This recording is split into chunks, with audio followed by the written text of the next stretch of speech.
Hello friends, कैसे हैं आप सब। उम्मीद है आप सब मस्त होंगे। तो आज हम लोग बीएससी सेकंड ईयर जियोलॉजी उसकी फर्स्ट यूनिट डिस्कस कर रहे थे। इसमें 2 लेक्चर आपको मिल गए हैं, 2 टॉपिक भी कंप्लीट हो चुके हैं। 3 टॉपिक, जीन क्या होता है और उसका structure, fine structure of gene. इसके अलावा आरएनए पॉलीमरेजेज जो ट्रांसक्रिप्शन में इन्वॉल्व होते हैं।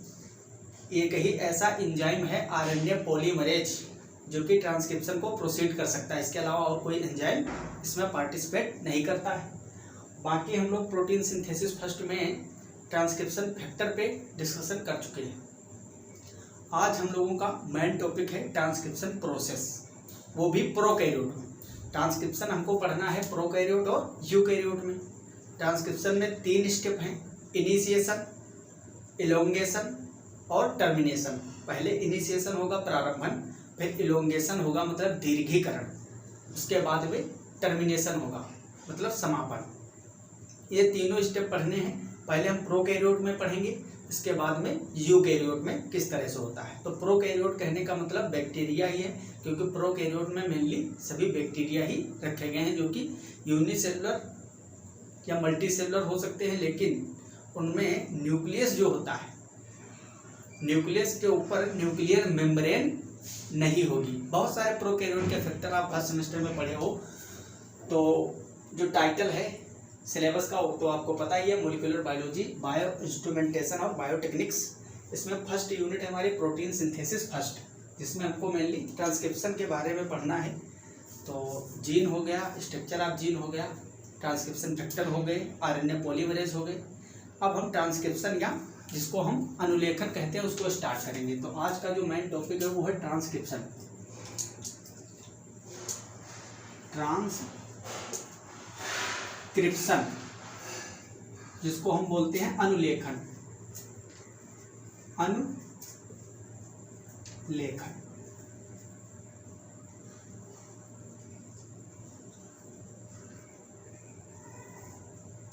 अनुलेखन में अनुलेखन इकाई को पहले समझते हैं। ट्रांसक्रिप्शन यूनिट,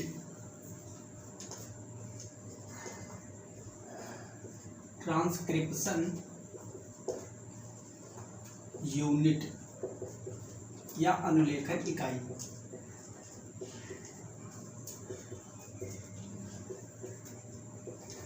इसमें 3 चीजें होती हैं। पहला होता है प्रमोटर, जिसको हम उन्नायक बोलते हैं।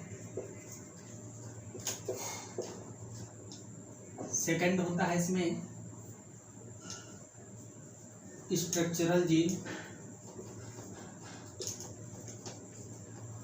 इसको हम सिस्ट्रोन भी बोलते हैं।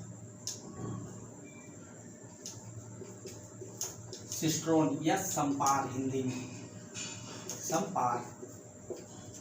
और थर्ड होता है इसमें टर्मिनेटर, टर्मिनेटर जिसको हम समापक बोलते हैं।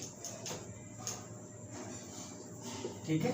तो आपसे जब क्वेश्चन पूछा जाएगा थर्ड सेमेस्टर के, हालांकि अभी पेपर नहीं होंगे, लेकिन क्वेश्चन आएगा कि ट्रांसक्रिप्शन यूनिट के बारे में आप लिखिए। शॉर्ट नोट आता है, 3 नंबर में पूछा जाएगा अनुलेखन इकाई के बारे में। तो उनमें आपको 3 चीजें लिखना है। प्रमोटर जिसको उन्नायक बोलते हैं, स्ट्रक्चरल जीन या सिस्ट्रोन, और टर्मिनेटर। इसके बारे में आपको लिखना भी पड़ेगा डिटेल में। ठीक। तो मैं आपको प्रोकैरियोटिक जीन का एक स्ट्रक्चर बनाता हूं।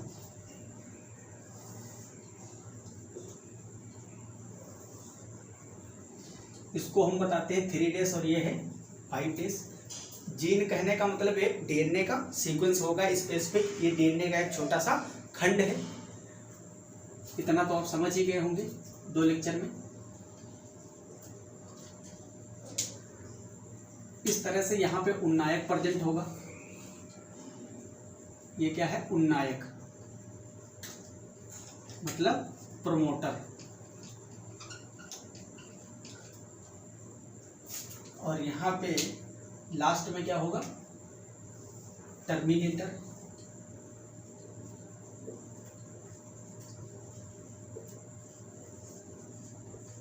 जिसको हम समापक बोलते हैं। बीच में होगा स्ट्रक्चरल जीन, ये जो है पार्ट मैंने कल भी करवाया था। इसी को सिस्ट्रोन भी बोलते हैं। ये जो जहाँ पे उन्नाय का प्रमोटर होता है उसको हम बोलते हैं इनिशिएशन साइट। इनिशिएशन साइट, और इसको बोलते हैं टर्मिनेशन साइट। टर्मिनेशन साइट ये ऐसी साइट है जहां पे प्रोसेस बंद हो जाएगा। ठीक, यह प्रोकैरियोटिक जीन का स्ट्रक्चर है। एक चीज आपको हमेशा याद रखनी चाहिए इसमें कि जो अनुलेखन होता है, ट्रांसक्रिप्शन,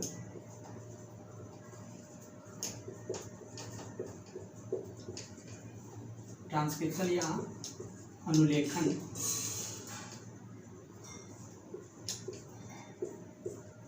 चाहे प्रोकैरियोट में हो या फिर यूकैरियोट में हो, ट्रांसक्रिप्शन हो या ट्रांसलेशन हो, मतलब अनुलेखन हो या फिर ट्रांसलेशन नहीं, रिप्लिकेशन, जिसको हम प्रतिकृतिकरण कहते हैं। प्रतिकृतिकरण, रिप्लिकेशन का मतलब डीएनए से डीएनए का बनना, और डीएनए से एमआरएनए को बनाओगे या कोई भी टाइप का आरएनए बनाओगे तो उसको बोलते हैं ट्रांसक्रिप्शन या अनुलेखन। ये दोनों प्रोसेस, ट्रांसक्रिप्शन और replication,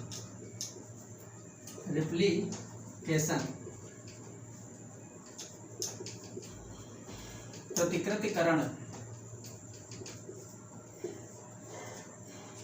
always both process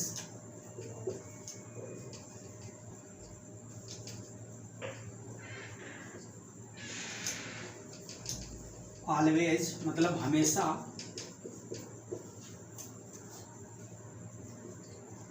proceed 5 days to 3 days direction. ये बहुत इंपॉर्टेंट पॉइंट है। चाहे रिप्लिकेशन हो, प्रतिकृतिकरण, या फिर ट्रांसक्रिप्शन। ट्रांसक्रिप्शन या अनुलेखन का मतलब डीएनए से आरएनए का बनना, रिप्लिकेशन या प्रतिकृतिकरण का मतलब होता है डीएनए से डीएनए का बनना। ये दोनों process, both process always proceed to 5 days to 3 days direction. 5 days से 3 days डायरेक्शन में ये मूव करते हैं। अब इसमें देखो, ये जो स्ट्रक्चरल जीन है या सिस्ट्रोन जो है, इसमें 2 स्टैंड है डीएनए के। आरएनए आपको पता है एक सिंगल स्टैंड बनेगा, इसलिए इन दोनों में से केवल एक ऐसा स्टैंड होगा जो कि ट्रांसक्रिप्शन को अलाउ करेगा।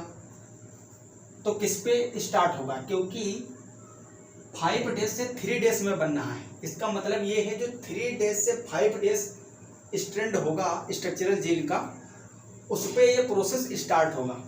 उस वाले स्ट्रैंड को हम बोलते हैं टेम्पलेट स्ट्रैंड। क्या बोलते हैं? Template strand. तो जो 3 days से 5 days की ओर है इसको हम बोलते हैं टेम्पलेट। क्या बोलते हैं? टेम्पलेट। और जो 5 से 3 days में है, तो 5 से 3 days ये ऑलरेडी पहले से है, और एमआरएनए को आपको बनाना है 5 से 3 days, तो इस पर तो बन नहीं पाएगा। तो इसलिए अब आप दिमाग लगाओगे थोड़ा सा, मुझे पता है हर कोई लगाता है कि सर ये जो 5 से 3 days है इस पर हम इधर से बना सकते हैं, लेकिन इधर से कैसे बना सकते हो? स्टार्ट तो प्रोमोटर साइड से होगा ना। तो प्रोमोटर इधर है, इधर टर्मिनेटर है, तो इधर टर्मिनेटर साइड से 3 साइड से आप स्टार्ट नहीं कर सकते हो। स्टार्ट आप वो प्रोमोटर से ही करोगे, क्योंकि पॉलीमरेज एंजाइम निरीक्षण करता है, और वो जहाँ पे पॉलीमरेज एंजाइम वही बाइंड करेगा जहाँ पे इनिशिएशन साइट होगी। तो इनिशिएशन साइट की ओर देखना है आपको कि 3 days से जो 5 days की ओर है उस पे एमआरएनए का स्टैंड बनेगा 5 से 3 की ओर। ठीक है, तो उसको हम बोलेंगे टेम्पलेट। और जो दूसरा स्टैंड बचा इसको बोलते हैं कोडिंग स्ट्रैंड। ठीक, ये सारी चीजें नोट करनी। अब इसमें कंफ्यूजन बहुत होता है। इसका नाम है कोडिंग स्ट्रैंड, जो कि किसी भी चीज के लिए कोड नहीं करता है, तो इसमें थोड़ा सा कंफ्यूजन बन जाता है। जो टेम्पलेट है ये कोड करता है असल में, इसका नाम है टेम्पलेट स्ट्रैंड। तो ये चीज़ बहुत इंपॉर्टेंट है। दोनों प्रोसेस जो होते हैं रिप्लिकेशन और ट्रांसक्रिप्शन, ये 5 days से 3 days डायरेक्शन में हमेशा मूव करते हैं। क्यों? क्योंकि जो पॉलीमरेज एंजाइम है वो सिर्फ 5 days से 3 days की ओर ही काम करता है डीएनए पर। चाहे वो डीएनए से डीएनए बनाना हो रिप्लिकेशन, या डीएनए से एमआरएनए या कोई भी आरएनए अदर आरएनए बनाना हो। अब आगे अगली बहुत ही इम्पोर्टेंट बात जो है प्रोकैरियोट में, ये प्रोकैरियोट का हम देख रहे हैं मेनली ट्रांसक्रिप्शन अनुलेखन, तो इसमें बहुत ही इम्पोर्टेंट बात है ये प्रोकैरियोट में सिर्फ एक पॉलीमरेज, एक डीएनए डिपेंडेंट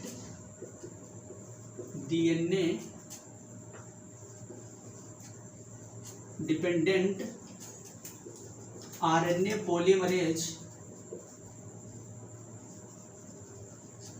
एंजाइम पाया जाता है।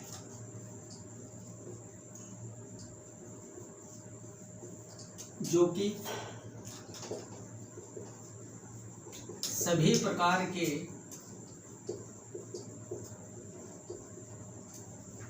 आरएनए का सिंथेसिस करता है।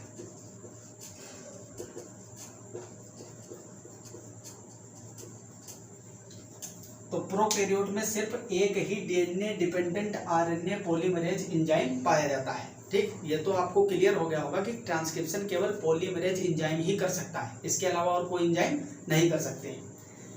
दूसरी बात है डीएनए डिपेंडेंट आरएनए पॉलीमरेज, मतलब ये डीएनए पे डिपेंड है, क्योंकि डीएनए से बन रहा है आरएनए, तो ये पॉलीमरेज एंजाइम काम किस पर करेगा, डीएनए के स्ट्रैंड पे, डीएनए का जो टेम्पलेट वाला स्ट्रैंड है, और उससे क्या बनेगा एमआरएनए। तो DNA dependent RNA polymerase enzyme है। अब दूसरी बात कि इसमें क्वेश्चन उठता होगा आपके भी मन में कि दोनों स्ट्रैंड क्यों नहीं टेम्पलेट के जैसे काम करते हैं।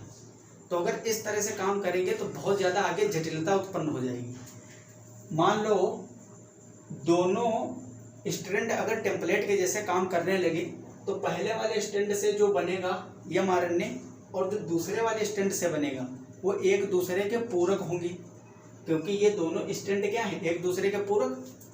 डीएनए के स्ट्रैंड किससे बने हुए हैं, इसमें बेस पेयर होंगे, तो जिस तरह से बेस पेयर इसमें होंगे ऊपर वाले स्ट्रैंड में, उसके अपोजिट इसमें होंगे। तो इनसे जो एमआरएनए बनेंगे, जिस तरह से स्ट्रैंड एक दूसरे के पूरक हैं तभी तो जुड़े हुए हैं आपस में। डीएनए का हेलिक्स जुड़ा होता है इस तरह से, जो डीएनए का हेलिक्स होता है तो ये दोनों आपस में जुड़े होते हैं। एडेनिन, गुआनिन, थाइमिन, साइटोसिन, जो बेस पेयर होते हैं इनसे जुड़ा होता है, मतलब ये एंटी पैरेलल होते हैं, प्रति समानांतर, और एक दूसरे के पूरक होते हैं, कंप्लीमेंट्री। तो इस तरह से जब कंप्लीमेंट्री स्ट्रैंड दोनों काम करेंगे टेम्पलेट के जैसे, तो जो एमआरएनए से बनेगा वो भी कैसा होगा, पूरक होगा, और वो दोनों क्या हो जाएंगे, आपस में जुड़ जाएंगे। तो आरएनए भी जो फॉर्मेशन होगा आरएनए का, वो भी डबल स्ट्रैंडेड होगा। और अगर डबल स्ट्रैंडेड आरएनए मिला, मान लो फिर ऐसे ही हो जाएगा, आरएनए जो होगा वो भी डबल स्ट्रैंडेड हुआ, तो इस तरह से होगा, वो आरएनए डबल स्ट्रैंडेड होगा। तो इससे हम प्रोटीन का सिंथेसिस नहीं कर पाएंगे और हमारी जो प्रोसेस है वो व्यर्थ जाएगी, क्योंकि हमको क्या बनाना है, प्रोटीन। अब जब दोनों इस तरह के होंगे तो उस पर प्रोटीन कैसे बना सकते हो, प्रोटीन तो ऐसे बनेगा जब सिंगल स्ट्रैंड आरएनए हो, ठीक है, और इसमें क्या हो, इस तरह से कोडोन हो, ए है, फिर ए है, फिर जी है, फिर सी है, यू, ए। जब सिंगल स्ट्रैंड होगा, तीन के कोडोन पढ़ के उसके लिए अमीनो एसिड जोड़े जाएंगे, तब बनके तैयार होगी पॉलीपेप्टाइड चेन, और आगे प्रोटीन का फॉर्मेशन होगा। तो इसलिए सिर्फ एक टेम्पलेट के जैसे, एक ही स्ट्रैंड टेम्पलेट के जैसे वर्क करेगा और फॉर्म करेगा सिंगल स्ट्रैंड आरएनए। तो ट्रांसक्रिप्शन डीएनए से, डबल स्ट्रैंडेड डीएनए से सिंगल स्ट्रैंडेड आरएनए को बनाने को हम अनुलेखन या ट्रांसक्रिप्शन बोलते हैं। ठीक, सिस्टोन स्ट्रक्चरल जीन, यहाँ से स्टार्ट होगा प्रोसेस, इतनी दूर में जो सीक्वेंस होगा स्ट्रक्चरल जीन में, उसी का पूरक आगे जो टेम्पलेट का सीक्वेंस होगा उसका पूरक एमआरएनए बनेगा, और वो आगे चलकर क्या बनाएगा, ट्रांसलेशन के थ्रू प्रोटीन की सिंथेसिस होगी, जो कि हम सेकंड यूनिट में पढ़ेंगे। तो ये प्रोकैरियोट का पार्ट है, इतना आप इसका जो है नोट करिए। उसके बाद में हम आगे जो प्रोसेस होता है, जो जो चीज़ें इसमें होती हैं, घटनाएं, उसको बताते हैं। ठीक, तो ये सब पॉइंट इंपॉर्टेंट है, इसको नोट कर लीजिए आप लोग।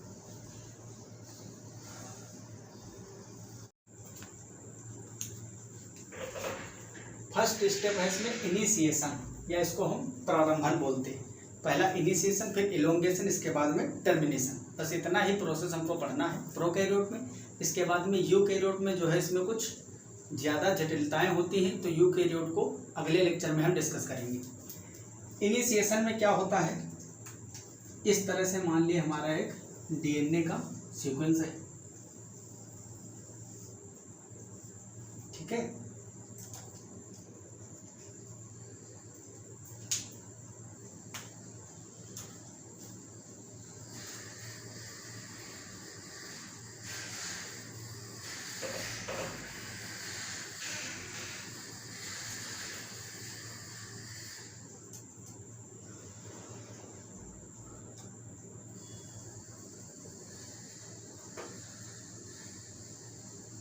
यहाँ पे मान लीजिए कि तुम्हारा एक प्रोमोटर रीजन है इतना,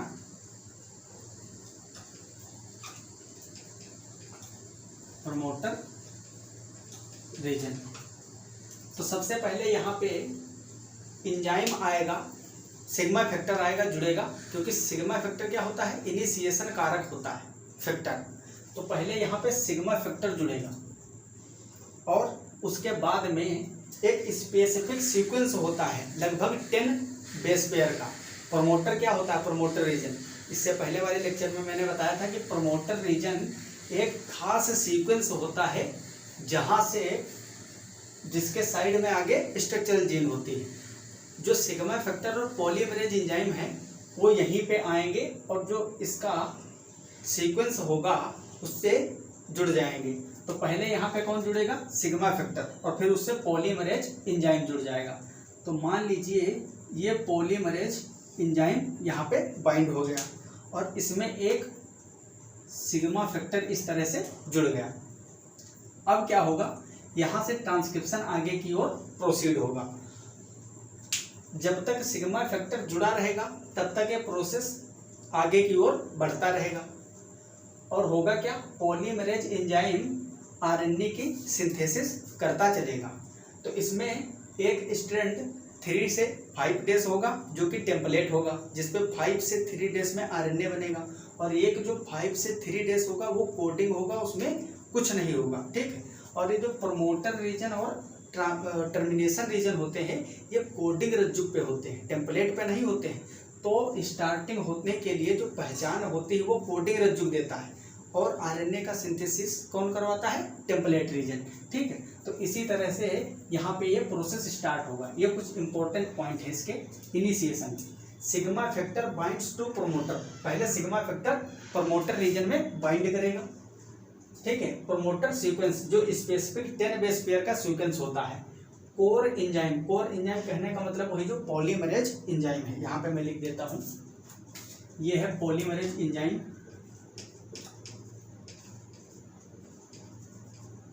पॉलीमरेज एंजाइम, आरएनए पॉलीमरेज, और ये है सिग्मा फैक्टर तुम्हारा, सिग्मा फैक्टर, ठीक है। तो इस तरह से core enzyme binds to the sigma factor. पहले सिग्मा फैक्टर प्रोमोटर रीजन में बाइंड करेगा स्पेसिफिक सीक्वेंस को ढूंढ के, फिर पॉलीमरेज जो कोर एंजाइम है पॉलीमरेज वो सिग्मा फैक्टर से बाइंड करेगा, sigma factor and promoter, but DNA is still closed. अब इतना डीएनए ढक लेंगे। This is called the closed promoter complex. ये जो बना है पूरा कॉम्प्लेक्स, इतने दूर का डीएनए लगभग 10 बेस पेयर का जो सीक्वेंस है स्पेसिफिक सीक्वेंस प्रोमोटर रीजन का, उसके ऊपर सिग्मा फैक्टर जुड़ेगा, फिर और कौन आके जुड़ जाएगा, पॉलीमरेज एंजाइम। ये पूरा कॉम्प्लेक्स जो बना है इसको बोलते हैं closed promoter complex. RNA polymerase binds to 10 sequence and placed in position to start transcribing. तो इसका जो है अनुलेखन यहाँ से स्टार्ट कर देगा। सिग्मा फैक्टर इज रिलीज्ड, अगर सिग्मा फैक्टर को रिलीज कर दोगे, so that core enzyme can go forward transcribing, मतलब जिस ओर कर रहा है उसके उल्टा करने लगेगा, ठीक। तो इस तरह से यहाँ पे ट्रांसक्रिप्शन स्टार्ट होगा। कुछ टाइम बाद आपको देखने को क्या मिलेगा, दूसरा एक डीएनए बनाता हूँ,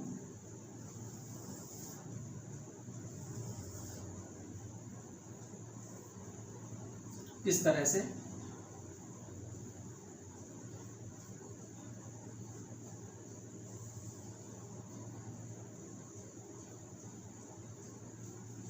ये जो पॉलीमरेज एंजाइम होता है ये हेलिकेज एंजाइम जैसा भी काम करता है साथ में। ये क्या करता है, दोनों काम करता है।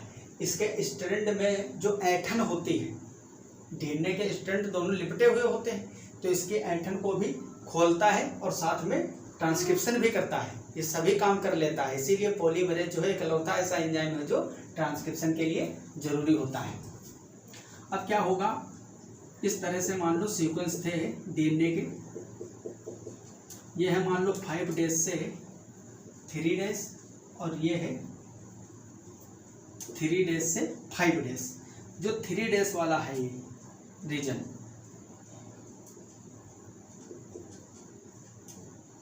थ्री डेज से 5 डेज वाला, इस पे 5 से 3 की ओर आरएनए बनेगा। ठीक है, तो इसमें होगा क्या, आपका सिग्मा कारक और उससे जुड़ा हुआ आपका पॉलीमरेज एंजाइम प्रेजेंट है। ये क्या है, पूरा पॉलीमरेज आरएनए पॉलीमरेज, और ये आपका सिग्मा फैक्टर। अब ये क्या करेगा, एक यहाँ से आरएनए बनाना स्टार्ट कर देगा। कौन से रीजन पे, जो 3 डेज से 5 डेज की ओर गया है। तो ये जो तुम्हारा ग्रीन वाला स्ट्रैंड बना है नया, इसको हम बोलते हैं mRNA, mRNA। तो ये तो इनिशिएशन था कि इनिशिएशन किस तरह से होता है, तो यहाँ पे इनिशिएशन हो गया। अब चालू होगा इलोंगेशन, जो कि ये हरा वाला बनता जा रहा है स्ट्रैंड mRNA का। इसी प्रोसेस को बोलते हैं इलोंगेशन। पहले इनिशिएशन कॉम्प्लेक्स बनेगा जिससे प्रारंभ होगा ट्रांसक्रिप्शन, फिर ये रन करेगा इस पे, कौन से वाले, टेम्पलेट रीजन पे, जो 3 डेज से 5 डेज की ओर है। इस पे दीर्घीकरण होगा और आरएनए पॉलीमरेज क्या करेगा, डीएनए को खोलता जाएगा और जो टेम्पलेट वाला रीजन है उसके कोडोन को पढ़ के, उसके बेस पेयर को पढ़ के उसका कंप्लीमेंट्री या पूरक एक mRNA की सिंथेसिस करेगा, जो कि हमारा डिजायर्ड प्रोडक्ट है जिसको हम बनाना चाहते हैं। ठीक है, तो ये इलोंगेशन का पार्ट है। ये वाला है इनिशिएशन, जहाँ पे इनिशिएशन स्टार्ट हो रहा है, ये कॉम्प्लेक्स बन रहा है, फिर यहाँ पे इलोंगेशन होगा जिससे कि आगे की ओर ये प्रोसेस बढ़ेगा और लास्ट में आपको कुछ इस तरह से देखने को मिलेगा।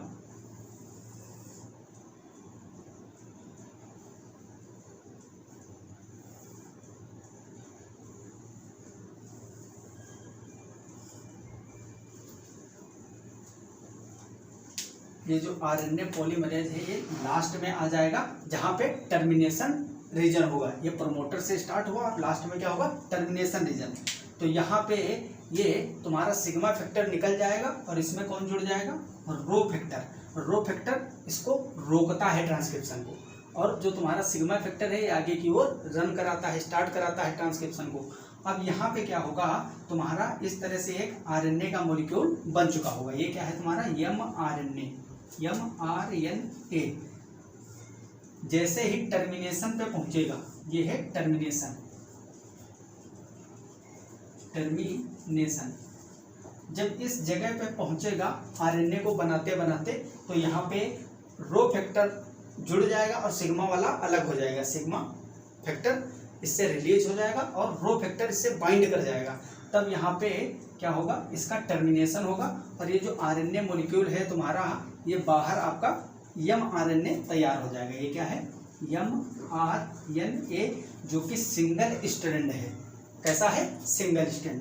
अब बहुत ही इंपॉर्टेंट एक पॉइंट है जो कि प्रोकैरियोट के लिए है। जितने मैं पॉइंट बता रहा हूँ बहुत ही इंपॉर्टेंट है। प्रोकैरियोट में क्या होता है, इन प्रोकैरियोट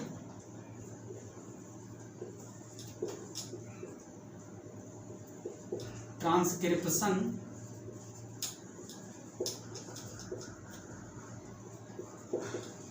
जिसको हम अनुलेखन बोलते हैं हिंदी में, एंड ट्रांसलेशन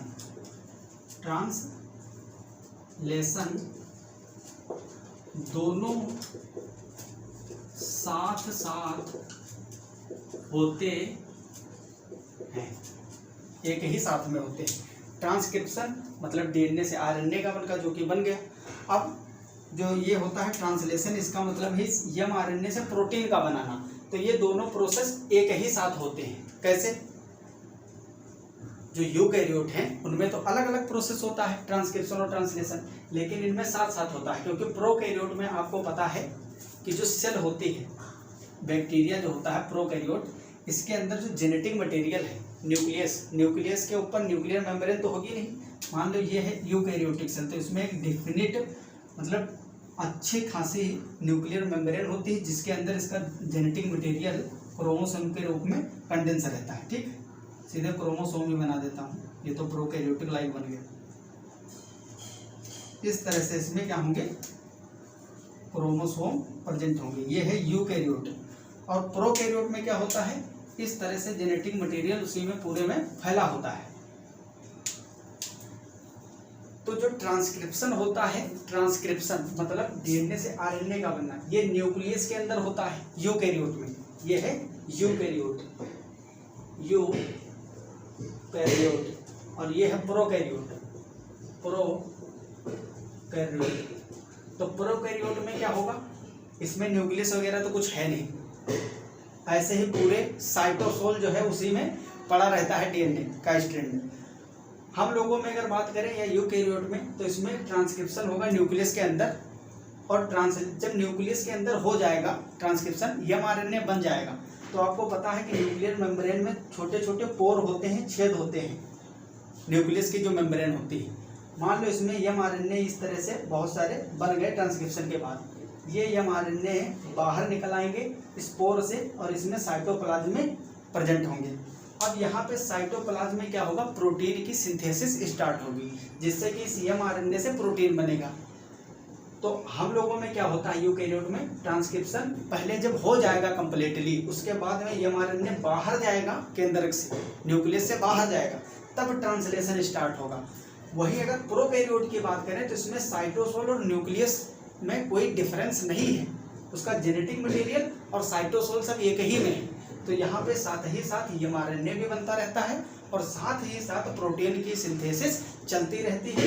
तो ये जो पॉइंट है, ये स्टार पॉइंट है, बहुत ही इंपॉर्टेंट है, क्योंकि प्रोकैरियोट में ट्रांसक्रिप्शन ट्रांसलेशन मतलब डीएनए से आरएनए का बनना, फिर एमआरएनए से प्रोटीन का बनना, एक ही साथ चलते रहते हैं। तो इसको आप लोग नोट करिए। फिर आगे हम इलोंगेशन और टर्मिनेशन के कुछ पॉइंट हैं खास, जिनको आपको नोट करा देता हूँ। बस ये आपका जो ट्रांसक्रिप्शन है, अनुलेखन प्रोकैरियोट्स का, ये खत्म होता है यहीं से।